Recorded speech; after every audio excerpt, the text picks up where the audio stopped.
Selamat pagi saudara-saudara yang terkasih dalam Tuhan Yesus Kristus. Kita berjumpa kembali dalam sapaan dan renungan pagi GKI Salatiga.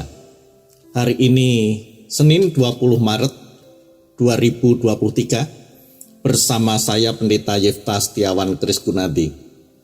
Sebelum membaca dan merenungkan firman Tuhan, mari kita berdoa. Bapa di surga, terima kasih untuk hari pemberian-Mu ini, untuk hari kerja yang baru. Sebelum melakukan aktivitas pekerjaan dan pelayanan kami akan merenungkan sabda-Mu.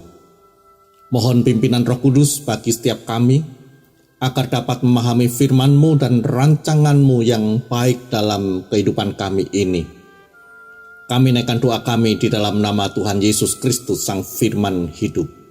Amin. Saudara-saudara, saya akan membacakan kitab Yeremia pasal 29 ayat 11 yang akan menjadi dasar untuk renungan kita pada pagi ini. Sebab aku ini mengetahui rancangan-rancangan apa yang ada padaku mengenai kamu. Demikianlah firman Tuhan, yaitu rancangan damai sejahtera dan bukan rancangan kecelakaan, untuk memberikan kepadamu hari depan yang penuh harapan. Demikianlah firman Tuhan. Dan untuk renungan pagi ini, saya beri tema rancangan Tuhan. Saudara-saudara, ketika sedang merenungkan ayat 11 dari kitab Yeremia pasal 29 itu tadi, saya teringat pada sebuah kisah tentang 3 pohon. Mungkin ada di antara saudara yang sudah pernah membaca atau mendengar kisah ini, karena kisah ini bukan saja sudah ditulis dalam buku renungan, tetapi juga pernah disebarkan melalui pesan di media sosial elektronik, seperti WhatsApp misalnya. Begini kisahnya. Ada 3 pohon yang tumbuh di atas bukit di dalam hutan. Ketiganya mempunyai harapan dan impian yang tinggi. Pohon pertama berkata, "Kelak aku ingin menjadi peti penyimpan harta karun, berada di dalam istana yang megah. Aku akan diisi emas, perak, intan, dan permata, serta berbagai perhiasan yang bagus dan mahal harganya. Semua orang akan mengagumi keindahannya." Kemudian pohon kedua berkata begini, "Suatu hari kelak, aku ingin dibuat menjadi sebuah kapal yang besar dan bagus. Kapal itu akan dipergunakan untuk raja-raja berlayar ke berbagai negara di dunia. Aku akan menjadi kapal yang kuat dan setiap orang merasa aman berada di dalamku." Lalu pohon ketiga juga menyampaikan impiannya. "Keinginanku berbeda dengan kalian. Aku tidak ingin ditebang. Aku tidak ingin dijadikan apa-apa. Aku hanya ingin terus berdiri tegak menjulang tinggi ke langit, tumbuh menjadi pohon yang tertinggi di hutan ini, di puncak bukit ini. Orang-orang yang memandangku akan merasa kagum dan berpikir betapa aku begitu dekat untuk menggapai surga dan Tuhan." Mereka mendoakan apa yang menjadi harapan dan impian mereka itu. Dan begitulah ketika pohon tersebut tumbuh menjadi pohon yang tinggi dan besar. Lalu pada suatu hari datanglah sekelompok penebang pohon dan menebang ketiga pohon ini. Pohon pertama dibawa ke tukang kayu. Ia sangat senang, sebab di pikirannya ia akan dibuat menjadi peti penyimpan harta karun. Namun, apa yang terjadi? Ternyata tukang kayu itu membuatnya menjadi palungan, tempat makanan ternak. Ia tidak diletakkan di istana yang megah, melainkan di dalam kandang hewan. Ia sangat kecewa dengan nasibnya. Pohon kedua dibawa ke galangan kapal. Ia pun sangat gembira karena berpikir bahwa ia akan dibuat menjadi sebuah kapal yang besar dan bagus. Akan tetapi, ternyata kemudian ia dibuat menjadi hanya sebuah perahu nelayan yang kecil dan sederhana. Sama seperti pohon pertama, ia merasa sangat kecewa. Pohon ketiga merasa sangat sedih karena ia akhirnya ditebang. Bukan itu yang ia inginkan. Terlebih kemudian ia tidak dijadikan apa-apa, hanya dibuat sebagai balok yang besar yang dibiarkan begitu saja tersimpan di dalam gudang yang gelap. Begitulah nasib ketiga pohon itu. Tidak ada satupun yang terkabul impiannya. Mereka merasa impian mereka sudah berakhir dan mereka melupakan impian masing-masing. Mereka semua sangat kecewa. Sampai suatu ketika, pada suatu malam datanglah sepasang suami istri muda menginap di kandang tempat pohon pertama itu dijadikan palungan. Sang istri kemudian melahirkan di kandang itu dan meletakkan bayinya di palungan yang dibuat dari pohon pertama tersebut. Pohon pertama ini merasakan betapa hangatnya bayi itu.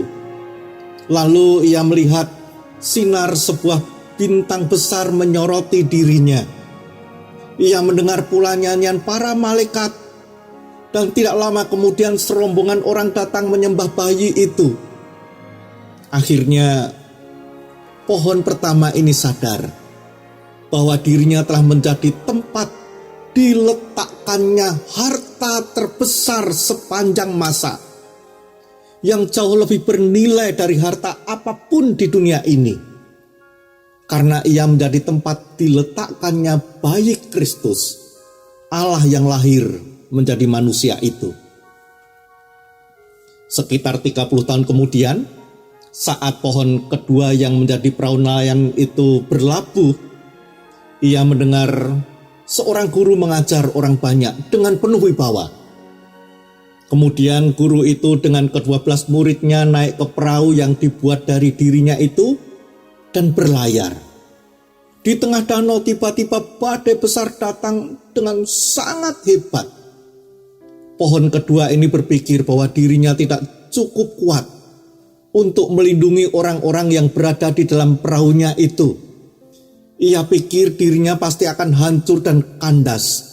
Namun tiba-tiba sang guru berdiri dan memberi perintah kepada badai, "Tenanglah." Dan ombak serta angin kencang itu pun segera menjadi tenang. Ketika itu, sadarlah ia bahwa dirinya telah mengangkut Kristus, Raja di atas segala raja. Kristus, Sang Raja semesta alam. Beberapa tahun kemudian, tiba-tiba seseorang datang dan mengambil pohon ketiga yang saat itu berupa balok kayu yang besar dan menjadikannya sebagai sebuah salib yang besar. Lalu ia dipikul oleh seorang lelaki yang kepalanya dipasangi mahkota duri, dan di sepanjang jalan orang-orang mengejek menghina lelaki yang memikulnya itu. Kemudian ia dipikul selangkah demi selangkah menaiki sebuah bukit. Di atas bukit itu lelaki tersebut dipakukan pada dirinya.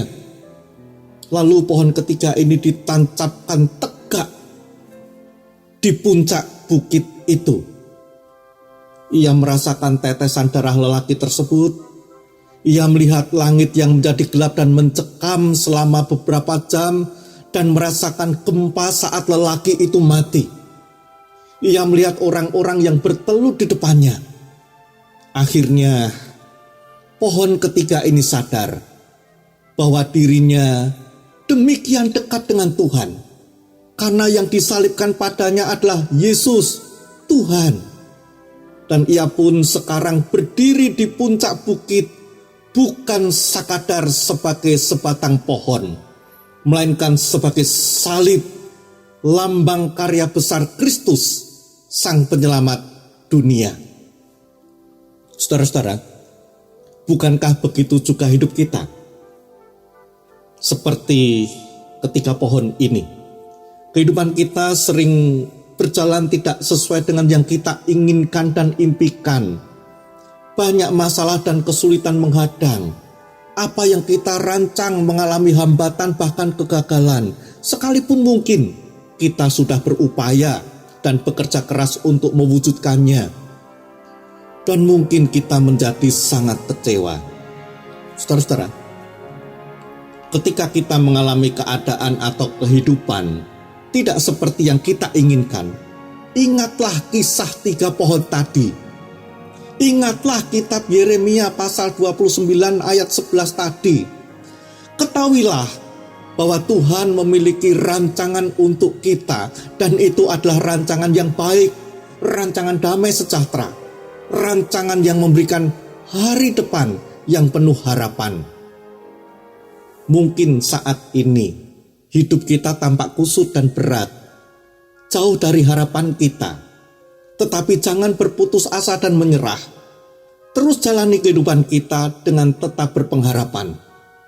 Tuhan pasti tidak tinggal diam. Pada saatnya nanti, dalam waktu dan caranya, Tuhan akan menjadikannya indah.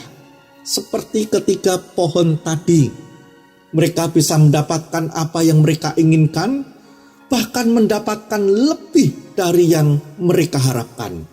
Tetapi tidak dengan cara seperti yang mereka bayangkan.